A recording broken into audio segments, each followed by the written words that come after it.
Bienvenue à cette nouvelle exploration. On connaît tous, je crois, cette situation où devoir parler un bon moment, essayer de capter l'attention, que ce soit en réunion, en classe, bref, dans plein de contextes, et puis sentir sa voix qui fatigue, qui devient moins claire, moins porteuse.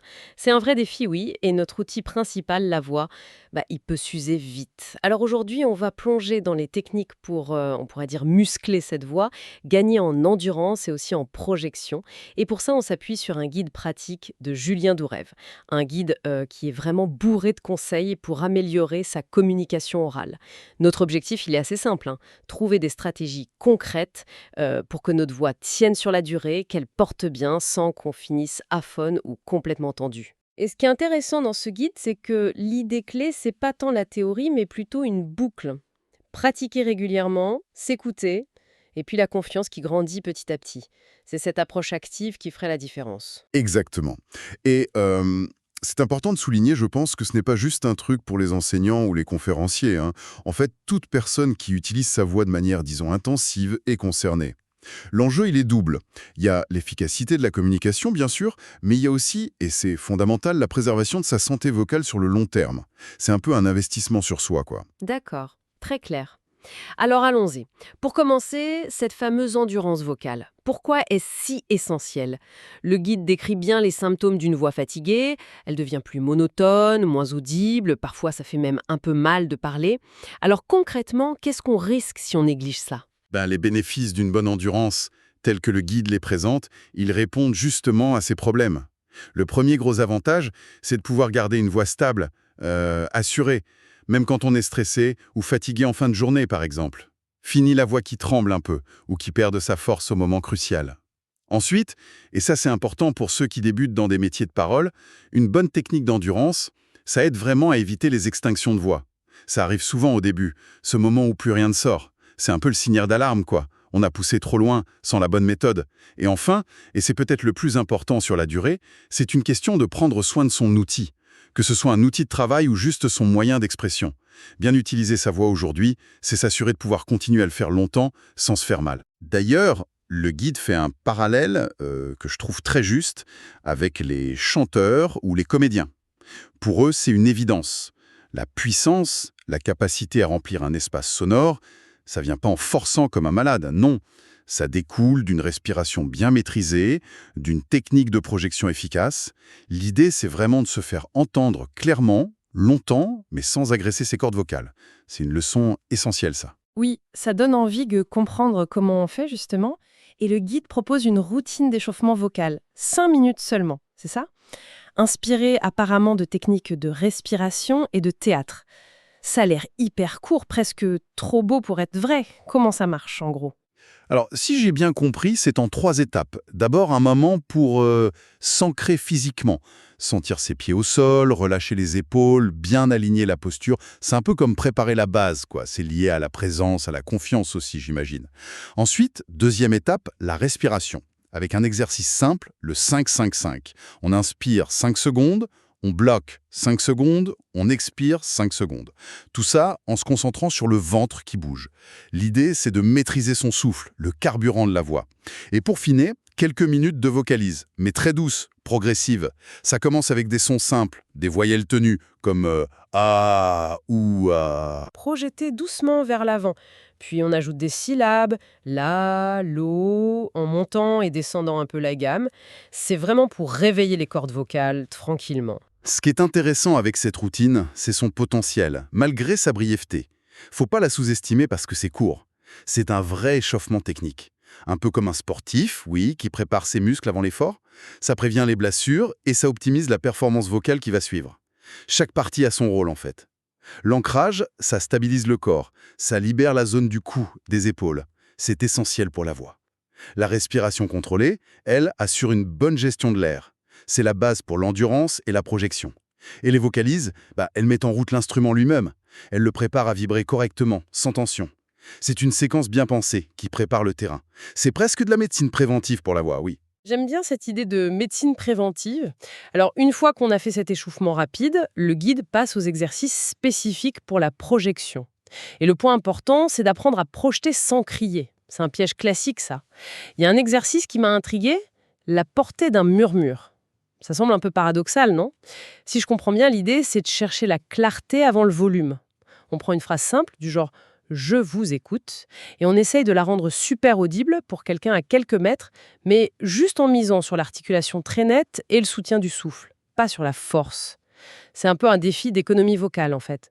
Et l'autre exercice, c'est la tenue du souffle.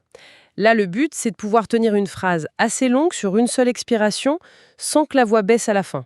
On s'entraîne en lisant des phrases de plus en plus longues ou complexes pour apprendre à gérer son débit d'air. Ces deux exercices y sont très malins et très complémentaires.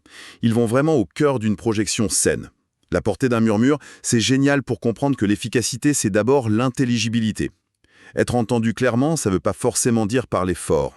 Une articulation précise, bien portée par un flux d'air constant, régulier, bien dirigé, voilà la clé d'une projection qui ne fatigue pas. C'est vraiment l'anti-cri. Et pour la tenue du souffle, ça travaille directement la gestion de notre réservoir d'air, notre capacité respiratoire.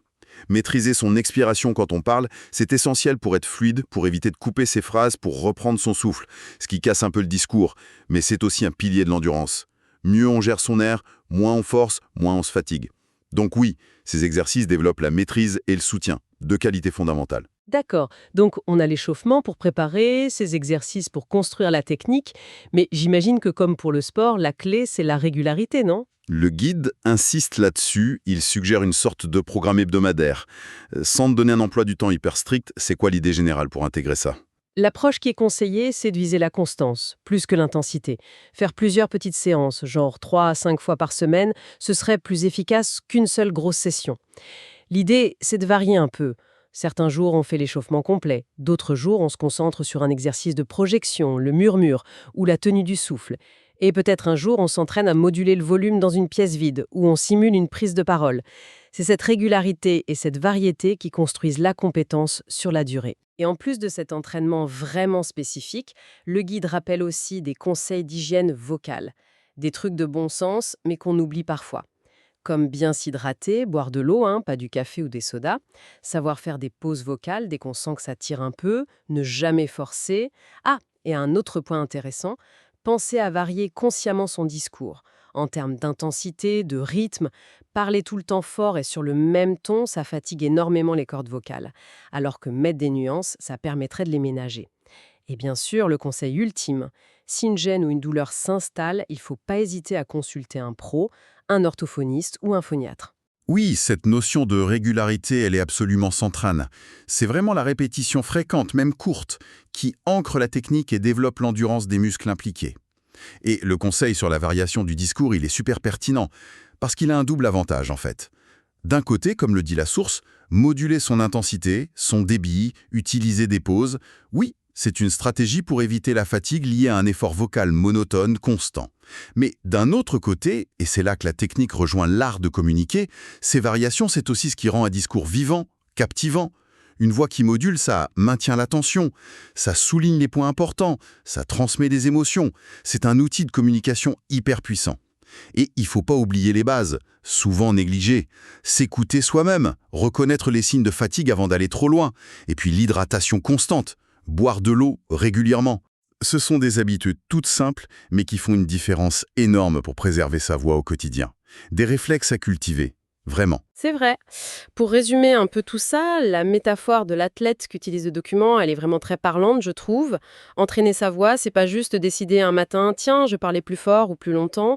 Non, ça demande une approche technique, un échauffement systématique, une gestion de l'effort, de la récup. La conclusion du texte le dit très bien, travailler son endurance vocale, ce n'est pas seulement parler plus fort, c'est apprendre à utiliser sa voix avec technique et surtout plaisir. J'aime beaucoup cette idée qu'on peut retrouver du plaisir à utiliser sa voix, même quand on doit le faire de manière intensive. Absolument. Et c'est là qu'on voit tous les bénéfices qui se rejoignent. Une voix bien entraînée, bien projetée, c'est pas juste une voix qui évite la fatigue ou l'extinction. Non, c'est une voix qui, par sa clarté, sa stabilité, son assurance, eh bien, elle capte plus facilement l'attention. Elle peut même avoir un effet calmant, structurant, dans une discussion un peu animée. Incontestablement, oui, une voix comme ça donne plus de poids, plus d'impact au message qu'on veut faire passer, quel que soit le contexte d'ailleurs. Et retrouver cette aisance, ce contrôle, ça peut transformer quelque chose qui était vu comme une corvée, devoir parler longtemps ou devant du monde, en une vraie source de satisfaction. Le plaisir de communiquer clairement, sans forcer.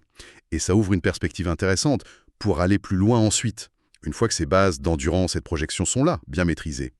Le guide mentionne l'importance de varier l'intensité et le rythme. On peut alors se demander comment est-ce que l'exploration consciente, plus fine, de ces variations, mais aussi des intonations, de la mélodie de la voix, de l'utilisation stratégique des silences, comment tout ça peut devenir un levier supplémentaire. Comment ces nuances, qui dépassent la simple portée physique de la voix, peuvent enrichir notre communication, influencer la perception de notre message et affiner notre capacité à transmettre pas seulement de l'info, mais aussi des émotions, des intentions. Là, on commence à toucher à l'art oratoire, dans toute sa richesse.